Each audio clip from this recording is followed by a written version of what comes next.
There is a moment in the history of a city when the lights go out, not from a power failure, but from a failure of trust. A time when the lock on the front door, the very symbol of safety, becomes nothing more than a suggestion. In the vast, sprawling dream of Southern California, 1985 was supposed to be a year of sunshine, big hair, and bigger ambitions. But underneath the glittering surface, a shadow was beginning to stretch. A shadow that crept in through unlocked windows and back doors. In the early months of the year, police departments across Los Angeles County were busy. Car thefts, burglaries, the usual rhythm of a major metropolis. But then a few odd reports began to trickle in. Incidents that didn't fit the normal categories. It began with whispers. A break-in here. An attack there. Isolated incidents in different parts of the county. No immediate connection, just bad luck, people thought. A violent robbery gone wrong, but the pattern was the lack of pattern. And that, in itself, was terrifying. Imagine you are a detective. You are trained to find the common thread, the motive, the preferred location, the target. A criminal usually is predictable. They stay in their comfort zone. They have a type. This one had no type. Victim 1, an older woman found brutally attacked in her home. Victim 2, a couple shot in their bed.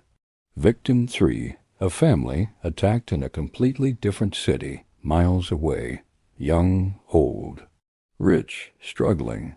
The only thing they had in common was the time. Night. It was impossible. Before we dive deeper, let us know where you are watching from in the comment section. The police gave the assailant several names in their internal files. The Valley Intruder. The walk-in killer. They had no idea they were searching for one person. It defied logic. The killer was an opportunist. He wasn't a master safecracker or a demolition expert. His weapon wasn't brute force against a locked door.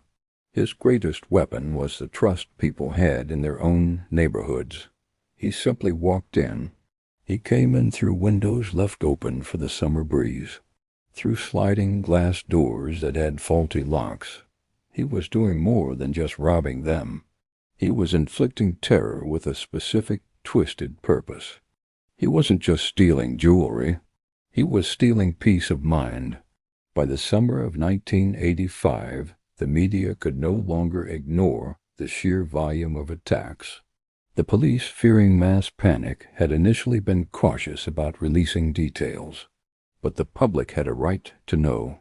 It was a newspaper reporter who coined the name. A name that would forever be associated with sleepless nights and crippling fear. The Night Stalker. The name spread faster than the evening news. People rushed to hardware stores. They didn't buy garden hoses or grills. They bought locks. They bought bars for their windows.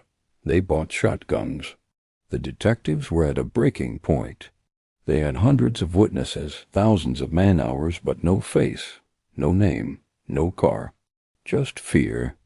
Until one officer noticed something unusual at a suburban home invasion site. A footprint. A muddy, distinct impression left by a very specific kind of shoe. Not a designer shoe. Not a running shoe. A common, popular brand of athletic sneaker. They finally had something solid. It wasn't his face, but it was his foot. They knew the make, the model, and the size. They saturated the city with pictures of that tread pattern.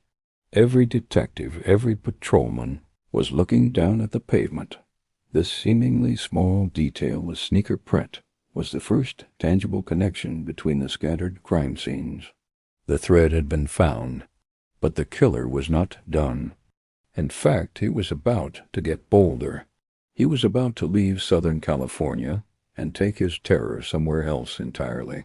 He traveled north. The cities were different. The fog was heavy, but the method was the same. The terror was identical. And the man who wore those specific sneakers was still invisible. For now. The panic had a new home, San Francisco. For weeks, the police in Southern California had been frantically following the trail of a single sneaker print, the Avia sole. They were focused on their area, but the Night Stalker, the invisible man, had crossed a silent border, bringing his unique brand of terror to the Bay Area. The methods were identical. The violation was the same. In the summer of 1985, an elderly couple in a quiet part of San Francisco were awakened. They were shot. The woman was sexually assaulted.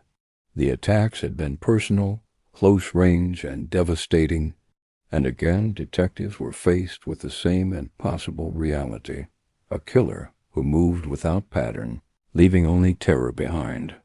But in Northern California, the police had a tremendous advantage. They knew what was coming.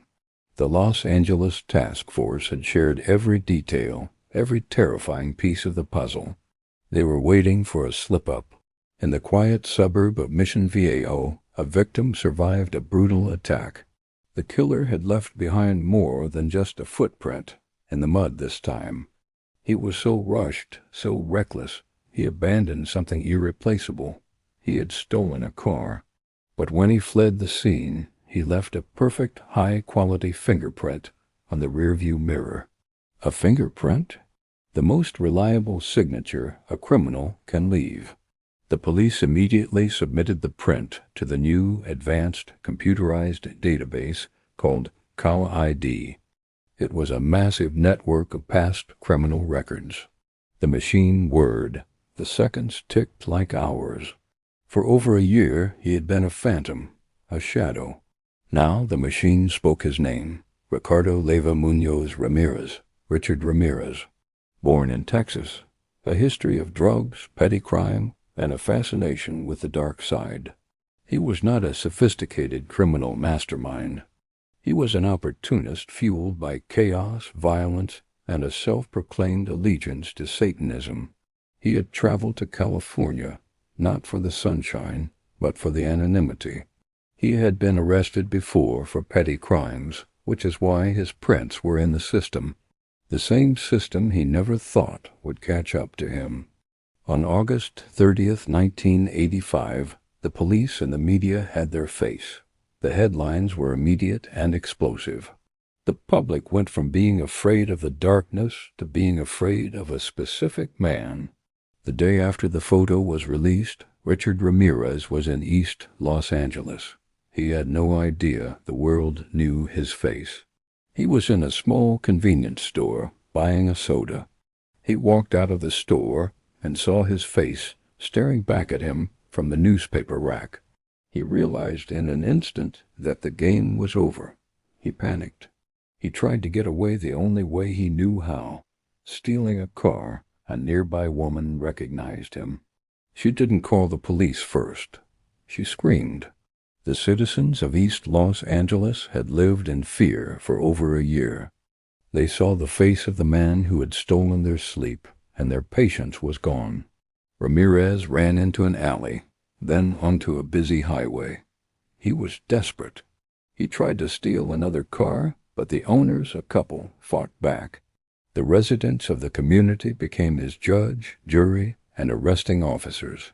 They chased him. They held him. They beat him until the police sirens finally wailed close by. The Night Stalker's reign of terror ended on a hot Saturday morning, not in a brilliant police sting, but in the hands of the very people he had terrorized. The trial of Richard Ramirez was sensational. He showed no remorse, often flashing a pentagram drawn on his palm and proclaiming his allegiance to Satan in the courtroom.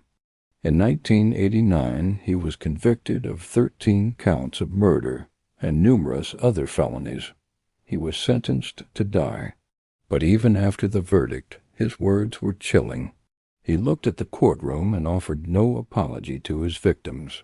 He simply said, "Big deal. Death always went with the territory.